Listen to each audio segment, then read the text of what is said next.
টাকা কইরা সেই টাকা না দিয়ে আমার দিছে মাত্র 12 টাকা। টাকা কি কাছে ধরে 2 টাকা দিবা? তুমি কি বলছো 12 টাকা দিছো? আরে বেগুন কই যাইতে আরে যে আমার বেগুন নষ্ট করছেন যে আমি আপনার সব বেগুন নিয়ে যাবো, কোনো কথা কইবেন না। আম্মা জান, আম্মা জান। আরে এই যে আমি এতদিন আসি নাই, একটা দিন ফোন করে আমার কোনো খোঁজ খবর নিছিস তুই? আমি অফিসে গেলে ফ্রি ওয়াইফাই পাইলে তোমার ইন্টারনেটে ফোন দেই, কখনো তোমার ফোনে ফোন ঢুকেই না। আপনি তো আসবেন দোকান বন্ধ হওয়ার কিছু সময় আগে, তখন যা পাবেন পছন্দ আছে ওইটা কম দামে নিয়ে চলে যাবেন। আমার মা আসতেছে গ্রাম থেকে, বাড়িতে বিরাট আয়োজন হবে। এক পোয়া বেগুন আর 4-5টা কাঁচামরিচ দিয়ে বিশাল আয়োজন করবেন। একটা মুরগির চামড়া ছিল, ভিতরে মাংসগুলা কিনে নিয়ে গেছে। আমি চালাই করে মাথা, চামড়া আর 2টা পা নিয়ে আসছি, পুরো আস্তে একটা মুরগি। এটা ইলিশ মাছ? পুঁটি মাছ তো বড় হইলে ইলিশ মাছই তো, মানুষ বড় আর সুযোগই দেয় না। খালি হাতে আসি নাই।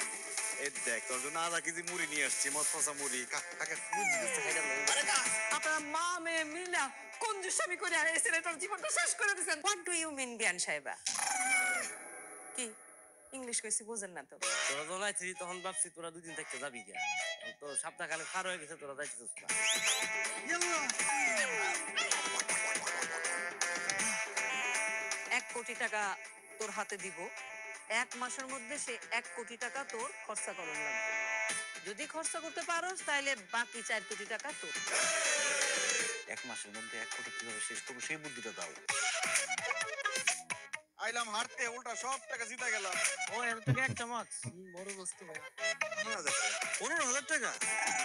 আমি বোন হয়ে আবদার করতেছি, এই গাড়িটা নিব, 1.5 লাখ টাকা দিব। ফকিন্নি কোথাকার।